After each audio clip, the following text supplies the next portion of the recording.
Beauty ನೋಡಿ sir, ಇದರಲ್ಲಿ ಎಲ್ಲ ಗಡಿದಾಟಿ ಅನ್ನೋದು ಎರಡು ಅರ್ಥ. ನೀವು ಅದನ್ನೇ ಹೇಳಿದೆ, ಎಲ್ಲ ಗಡಿದಾಟಿ ಅನ್ನೋದು ಶೃಂಗಾರ, ಅದು ಲವ್ ಜೊತೆಗೆ ಅದ್ರ ಜೊತೆಗೆ ಎಲ್ಲ ಗಡಿದಾಟಿ ಅನ್ನೋದು ಅದ್ರ ಬ್ಯೂಟಿ ಹೇಳ್ತಾ ಹೋಗಿ ಸರ್. ಅದು ಬರೆದಾಗಲೇ ನನಗೆ ಮಜಾ ಅನ್ನಿಸ್ತು.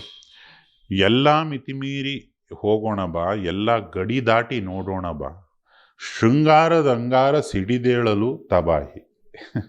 ಶೃಂಗಾರದ ಬೆಂಕಿ ಜ್ವಾಲಾಮುಖಿ ಥರ ಸಿಡಿದಿದ್ದಾಗ ತಬಾಹಿ ಅಂದರೆ ವಿನಾಶ. ವಿನಾಶ ಅಂದರೆ ತುಂಬ ಸ್ವೀಟ್ ಸೆನ್ಸಲ್ಲಿ ಹೇಳಿರೋದು ಅದು. ಸಾಗರ ಸರಸರ ದಡವನು ದಾಟಲು, ಭಾವದ ರಭಸವು ಎದೆಯನು ಮೀಟಲು, ವಯ್ಯಾರ ವ್ಯಾಮೋಹ ಜೊತೆ ಸೇರಲು ತಬಾಹಿ. ವಯ್ಯಾರ ವ್ಯಾಮೋಹ ಮಿಕ್ಸ್ ಆದಾಗ ವಿನಾಶ ಅಂತ.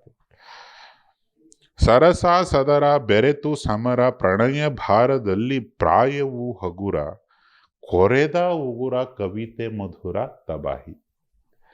ಸೊ ಒಂದು ಪೊಯೆಟ್ರಿ ಎಂದಾಗ ನಾವು ಎಲ್ಲದನ್ನು ಸ್ಪೂನ್ ಫೀಡ್ ಮಾಡಲ್ಲ. ಅದು ಮಾಡಿದಾಗ ತುಂಬ ರಗಳೆ ಥರ ಏನು ನನಗೆ ಅರ್ಥ ಆಗಲ್ವಾ, ಒಂದು ಸ್ವಲ್ಪ ವಿಶೇಷವಾಗಿ ಏನು ಬರೆದಿಲ್ಲ ಇವನು ಅಂದ್ಬಿಡ್ತಾನೆ, ಯಾರು ಹಾಡು ಕೇಳಿಸ್ಕೊಳ್ಳೋದು. ಈ ಕೊರೆದ ಉಗುರ ಕವಿತೆ ಮಧುರ ಇದು ರಿಲೀಸ್ ಆದ ದಿವಸ ಏನೂ ಅನಿಸಿಲ್ಲ ಜನಕ್ಕೆ. ಈಗೀಗ ಒಂದೊಂದೇ ಸಾಲನ್ನ ಟೈಪ್ ಮಾಡಿ ಕಳಿಸ್ತಾರೆ.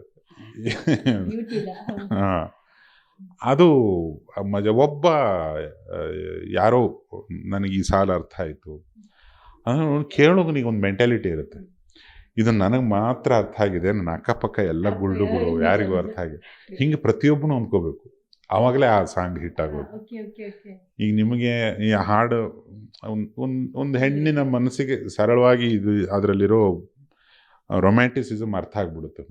ಮೋಸ್ಟ್ಲಿ ಇದನ್ನ ಹೇಳಿದ್ದಾರೆ, ಆ ಮೋಸ್ಟ್ಲಿ ಇದ್ದಿದ್ದು ಗ್ಯಾರಂಟಿ ಇದೇ ಹೇಳಿದ್ದಾರೆ ಅಂತ ಗೊತ್ತಾಗ್ಬಿಡುತ್ತೆ ನಿಮ್ಗೆ 2-3 ಸತಿ ಕೇಳ್ತಿದ್ದಂಗೆ. ನಿಮಗೆ ಒಂದು ಈಗೋ ಬೆಳೆಯುತ್ತೆ, ನನಗೆ ಮಾತ್ರ ಅರ್ಥ ಆಯ್ತದು ಆ ಸಾಲು. ಹಾಗೇನೆ ಇನ್ನೊಬ್ಬ ಹುಡುಗಿಗೂ ಅನಿಸ್ಬೇಕು, ಇನ್ನೊಬ್ಬ ಹುಡುಗನಿಗೆ ಅನಿಸ್ಬೇಕು, ಇನ್ನು ಪ್ರತಿಯೊಬ್ಬರಿಗೂ ಅನಿಸ್ಬೇಕು. ಅವ್ರು ಅಷ್ಟು ಜನ ಸೇರ್ಕೊಂಡಾಗ ಅದೊಂದು ಪಬ್ಲಿಸಿಟಿ ಆಗುತ್ತೆ.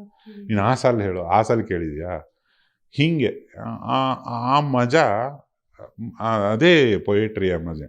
ನಾವು ಏನು ಬರಿತೀವಿ ಅದು ಸಮಾಜಕ್ಕೆ ಕರೆಕ್ಟಾಗಿ ನಾವು ಅಂದ್ಕೊಂಡಂಗೆ ತಲುಪಬೇಕು. ನಿಧಾನ ಆಗ್ಬೋದು ಅಥವಾ ಆಗದೆ, ಈ ವರ್ಷ ಆಗದೆ ಹೋಗ್ಬೋದು, ಇನ್ನು 10 ವರ್ಷ ಬಿಟ್ಟಾದರೂ ಓಕೆ. ಎಷ್ಟೋ ಹಾಡುಗಳು 10 ವರ್ಷ ಬಿಟ್ಟ ನಂತರ ಹಿಟ್ಟಾಕ್ ಆಗ್ತವೆ ಅಂದರೆ ಅವಾಗ ಕನೆಕ್ಟ್ ಆಗಿರುತ್ತದು. ಅದು ಬಹಳ ವಿಶೇಷವಾದ ಶಕ್ತಿ ಬರವಣಿಗೆ.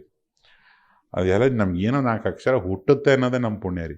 ಅದು ಮಜಾ. ಅದು ದೊಡ್ಡ ಮಾತು ಸರ್. ಈ ಹಾಡನ್ನು ಬರೆದ್ರಲ್ಲ, ಅದರಲ್ಲಿ ಪರ್ಟಿಕ್ಯುಲರ್ ಯಾವ ಪದ ಅಂದರೆ ಯಾವ ಪಲ್ಲವಿ ನಿಮ್ಗೆ ಇಷ್ಟ ಆಯಿತು, ಅಥವಾ ಪದ ಅಥವಾ ಯಾವ ಸಾಲು ಇಷ್ಟ ಆಯಿತು ಅಂತ ಹೇಳಿ ನನಗೆ.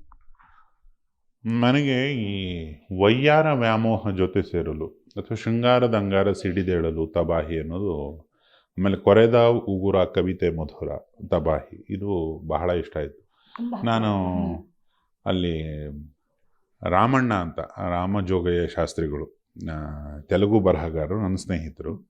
ರಾಜಾಜಿ ಅಂತ ಉತ್ತರ ಭಾರತದವರು, ಹಿಂದಿಯವರು, ಅವರು ಈ ಹಾಡು ಬರೆದಿದ್ದಾರೆ. ನಾನು ಯಾವಾಗಲೂ ರೇಗಿಸ್ತಿದ್ದೆ ಅವ್ರಿಗೆ, ರಾಮಣ್ಣ ರಾಜಾಜಿ ಜೊತೆ ಸೇರಲು ತಬಾಹಿ. ಅವರಿಬ್ಬರು ಜೊತೆಗೆ ಬಂದಾಗೆಲ್ಲ ಈ ಹಾಡು ಹೇಳ್ತಿದ್ದೆ. ಕೆಲವು ಸಾಲುಗಳು ಅದು ಏನು ಫೋರ್ಸ್ ಮಾಡದೆ ಬಂದ್ಬಿಡ್ತವೆ ನಮಗೆ. ನಾವು ತುಂಬ ಒತ್ತಾಯ ಮಾಡಿ ಏನೋ ಹೇಳಕ್ಕೆ ಹೋದಾಗ ಆ ಪ್ರೆಷರ್ ಕಾಣಿಸುತ್ತೆ. ಪ್ರೆಷರ್ ಇಲ್ಲದೆ ಬರಬೇಕು, ನಮ್ಮ ಖುಷಿಗೆ ಹುಟ್ಟಬೇಕು. ಆ ಥರ ಹುಟ್ಟಿದ್ದು ಹಲವಾರು ಸಾಲುಗಳು ಇದರಲ್ಲಿ ಇದ್ದಾವೆ.